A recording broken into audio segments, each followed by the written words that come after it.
try again down the inside. He telegraphed that move on the last lap. Albon saw it. You're playing with my fingers, Billy. Took advantage. The switcheroo has taken place. Playing with my ring. Ahead now, going into turn He's holding on to my finger though, too. What are you doing to my ring? This is great. I'm trying to take it off. The two Toro Rossos, neither giving an inch here. Fiat and Albon continuing out of turn 3, all the way up to turn 4. Nobody's giving him an inch, and eventually Alex Albon is forced out wide. That was super racing there, and brilliant control from Danny Fiat to take 12th place ahead of Alex Albon. They were millimetres away from each other, but that was superb. Red Bull have blinked first, and now this is going to be down to the crew once again to try and put in another world record pit stop.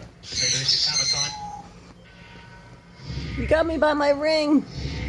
You got me by my ring. Has stopped and is away out into the fray once again. Comes Lewis Hamilton, and that gap is an awful lot bigger than it was a while ago. Hamilton can just about see the race leader.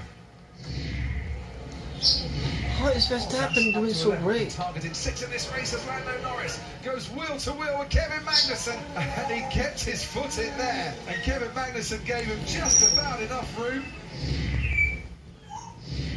But here we have another back marker right in the place where Max Verstappen doesn't want him, and this time around it's his former teammate. I think he made a mistake. I think Verstappen made a mistake in there somewhere. Well, it's his former teammate Daniel Ricciardo. I get the feeling that he's getting affected by the turbulent wake of that Renault ahead of him. So Hamilton, once more, right on the tail of that Red Bull and trying to hang on to the Red Bull.